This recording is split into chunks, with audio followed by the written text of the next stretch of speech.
Hello everybody, and welcome to the second video of Merfolk Joe's Guide to Modern Merfolk, which will discuss how the deck wins. Modern Merfolk is a tempo deck.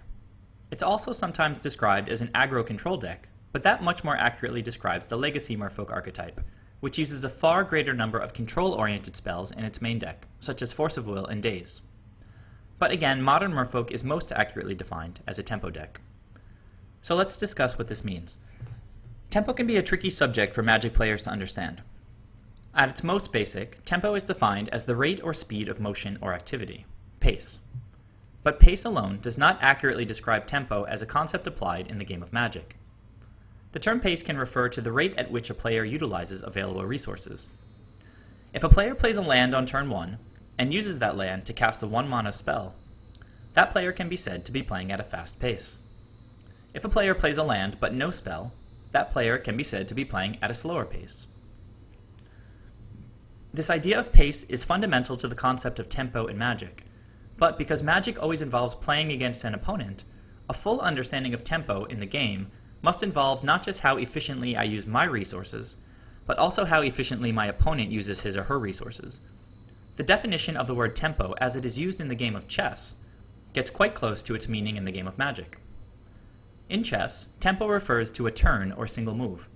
When a player achieves a desired result in one fewer move, the player gains a tempo, and conversely, when a player takes one more move than necessary, the player loses a tempo. In chess, the unit of tempo is the turn. It is the most basic unit, as each player is only allowed a single move per turn. In Magic, as we know, there's virtually always more than one move per turn. In this sequence from the previous video, the Merfolk player executes 10 different actions in a very particular sequence, all in one turn. But the idea of gaining time on one's opponent, or put another way, using resources more efficiently than the opponent, is a concept the two games have in common. For a Magic deck to be described as a tempo deck, it must prioritize the efficient use of resources, that is, mana and cards, in the first few turns, deploying one or more early threats while also hindering the opponent's efficiency. In this way, we can quote-unquote gain tempo and hopefully establish a game-winning advantage before the opponent can recover. Let's look at a sample game now to see how tempo helps Modern Merfolk win. Turn 1, we put an island into play and cast AEther Vial. The opponent plays a Breeding Pool and casts Glistener Elf. We can see the opponent is playing the Infect strategy, which aims to deal 10 poison damage as quickly as possible by attacking with small creatures, then making them gigantic with instant speed pump spells. Turn 2, we untap, add a counter to AEther Vial during the upkeep, and draw a card. After playing a second island, the best option is to cast Silvergill Adept, who will draw us a card to help inform our plan for turns to come, while also starting to apply pressure to the opponent. While casting Silvergill, it's best to reveal Master of Waves. In this case, we want to keep the Cursecatcher and Harbinger secret, especially with an AEther Vial in play, to hopefully gain an advantage by catching the opponent off guard. After drawing a card from the Silvergill Adept, we pass the turn. On his turn, the opponent plays a Pendelhaven and attacks with his Glistener Elf. Being aware of Pendelhaven's pump effect on board, we choose not to block, as the Glistener Elf would simply win combat. Even without Pendelhaven on the battlefield, we would likely not choose to block in this situation, with Cursecatcher in hand and AEther Vial on one counter. After we decline to block, the opponent activates Pendelhaven, making the elf into a 2/3, then casts a Groundswell. In response, we activate AEther Vial to bring Cursecatcher into play, and with our opponent tapped out, use his ability to counter the Groundswell. This was a misplay by the opponent. He should have cast Groundswell first, in which case he would have had mana up to pay for Cursecatcher. This is just to show that many opponents will forget to play around Cursecatcher, and we can capitalize on that. We take 2 poison damage, and our opponent passes a turn back. Note that at this point we have used every bit of mana available to us, presenting a threat in Silvergill Adept while simultaneously hindering our opponent with Cursecatcher and AEther Vial. On turn 3, we untap, add a second counter to AEther Vial, and draw a card. We play a Mutavault and cast Merrow Reejerey, whose ability will likely come in handy in subsequent turns. Rather than wait until our opponent's turn, it's wise to activate the AEther Vial now on our own turn to bounce the Glistener Elf with Harbinger of the Tides. If we were to wait until the opponent's combat step to try to bounce the Glistener Elf, hoping to 2-for-1 them in response to a pump spell, it's very possible the opponent could protect his creature with a spell such as Vines of Vastwood or Apostle's Blessing, negating Harbinger's ability. Thus, in order to guarantee value, we vial in the Harbinger right now. Note the board state at this moment. It is a perfect image of what a tempo deck aims to achieve. With Merrow Reejerey on the table, Silvergill attacks for 3 points of damage, and we pass the turn. The opponent plays an Inkmoth Nexus, recasts the Glistener Elf, and also casts a Blighted Agent. With 3 threats now on the board, 2 with evasion, our opponent is hoping to mount a powerful attack on the following turn. On turn 4, we leave AEther Vial on 2 counters, where it is typically most effective, and draw a card. Now, I'm going to go into a deep analysis of our position this turn to demonstrate how substantive modern Merfolk actually is. We obviously have a very powerful position right now, and will win unless the opponent has a very specific combination of cards in hand.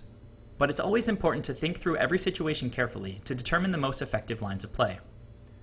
First, we need to assess how much power we have on the board. At a glance, we can see we have 11 power spread across 4 creatures. With the opponent at 15 life and only 2 1/1s and an Inkmoth Nexus on the battlefield, we can easily win with 2 attacks, assuming we survive the opponent's counterattack this turn. However, we could also possibly win right now. If we were to draw an Island Walk Lord, it would add 4 power to our attack for exact lethal, and make our creatures unblockable, since the opponent controls a breeding pool. With 2 spells in hand that can draw a card, in Silvergill Adept and Spreading Seas, drawing a Lord is a very real possibility this turn. The opponent's back is against the wall, and he knows he not only has to survive my turn, but also that he must actually win on his next turn, because he would surely lose if I get to attack twice from this position. Assessing the opponent's battlefield, we see he will have at least 2 green mana available next turn, as well as access to Inkmoth Nexus as colorless mana or as a flying attacker. Pendelhaven can also be used as a pump effect. One possible path to victory for our opponent next turn would be something like 2 non-Vines of the Vastwood +4 effects, such as Groundswell or Might of Old Krosa, targeting the Blighted Agent, with Inkmoth possibly casting an Apostle's Blessing for protection. Yet another possible win condition with this board state would be Pendelhaven targeting Blighted Agent, along with a +4/+4 pump effect, plus a Mutagenic Growth. Again with Inkmoth possibly casting an Apostle's Blessing for protection. If the opponent decides to use Inkmoth Nexus as an attacker, he would have to use one of his green mana and also tap the Inkmoth itself. With only 1 untapped land remaining, this would limit his options for a lethal attack to something like a +4/+4 effect plus Mutagenic Growth, targeting either the Inkmoth or Blighted Agent, without any mana available for a protection spell. With the opponent's resources as constrained as they are, and with the necessity to win next turn with a very specific combination of cards, we can assume that any bounce or removal effect we draw would likely be enough to disrupt their attack.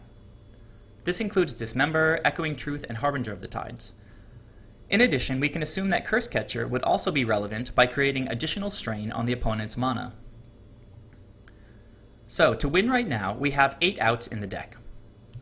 4 Lords of Atlantis, 4 Masters of the Pearl Trident. And to win by disrupting the opponent's attack, we have 9 more outs. 3 Harbinger of the Tides, 3 Cursecatchers, 1 Echoing Truth, though the Echoing Truth is suboptimal since it can't target an Inkmoth Nexus, and 2 Dismembers. Additionally, drawing a Silvergill would give us another chance at drawing one of these outs.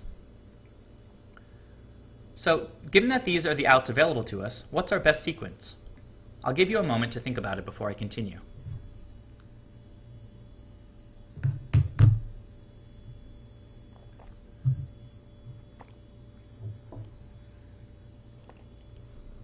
Okay, do you have an idea what our play should be? Though putting Silvergill into play with AEther Vial is often a great choice because it leaves our mana open to cast whatever we draw, this option would limit us right now by making it impossible to disrupt the opponent during their attack next turn if we draw a Harbinger of the Tides now. Yes, if we drew a Harbinger in this fashion, we could cast it with mana, use Reejerey's ability to tap and then bounce the Blighted Agent now, which would be a fine option.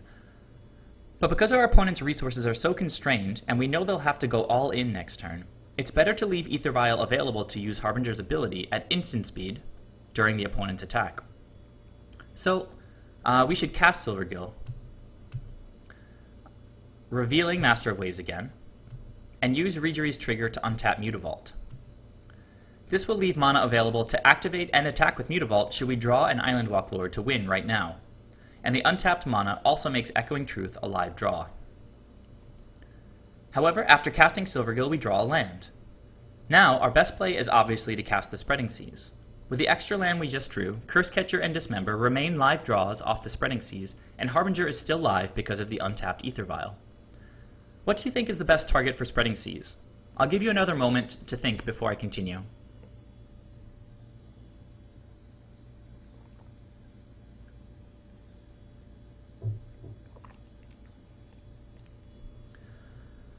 While the Inkmoth Nexus is the most obvious choice, removing a potential attacker, we would actually prefer for our opponent to activate the Nexus, as the mana investment reduces the possibility of the opponent being able to string together a lethal combination of spells. No, the best choice here is Pendelhaven. Turning Pendelhaven into an island takes away precious green mana and an onboard pump effect, so that's the play here. Fingers crossed, we draw our card, and we manage to hit a Harbinger of the Tides, which is a very welcome source of interaction for our opponent's attack next turn. So let's attack for 8, play our land, pass the turn, and see what our opponent's got for us. He untaps and draws a card. After thinking a moment, he activates the Inkmoth Nexus and casts Might of Old Krosa, targeting the Inkmoth Nexus during his main phase to make it a 5/5 for the turn. Tapped out, he also cast Mutagenic Growth, targeting Inkmoth Nexus, which now becomes a 7/7. The opponent then declares the Blighted Agent and Inkmoth as attackers, presenting lethal poison damage. We activate AEther Vial, bringing Harbinger into play, who bounces the Inkmoth Nexus. The opponent concedes, helpless against our attack next turn. As we've seen in this sample game, Modern Merfolk wins by using tempo to its advantage, presenting an early threat while also setting the opponent back in his development enough to quickly win the game. Think of fast decks with very linear, non-interactive plans for victory, such as the Infect deck we just saw, as hyper-aggressive sports cars. They put as much technology as they can into the vehicle to win the race as quickly as possible, without any concern for what their opponent is doing. You can think of Merfolk as an aggressive sports car as well, but one that has been decked out James Bond style with missiles and machine guns. Sure, our opponent might get off to a slightly faster start, but that only puts them squarely in our sights. So, Modern Merfolk is a tempo deck, but it is also a tribal deck, which means that its creatures share a subtype, in this case, the Merfolk subtype. Magic has a long, rich history of powerful creatures in a huge variety of subtypes, so limiting a deck to only one of these creature types is quite a restriction. Fortunately, there is also a large benefit in the form of synergy. All of our creatures make each other better, as we see here. In addition to winning through the efficient use of tempo, Modern Merfolk wins by making use of these tribal synergies. Merfolk as a deck archetype exists because of a card printed way back in 1993 in Magic's first set, Alpha. This card is Lord of Atlantis. The original Lord in the game of Magic, this title has since come to refer to any tribal creature that gives a particular subtype +1/+1 while on the battlefield. Lord of Atlantis is a particularly powerful Lord, as he gives all Merfolk the Island Walk ability, which makes them unblockable if an opponent controls an island, in addition to giving them +1/+1.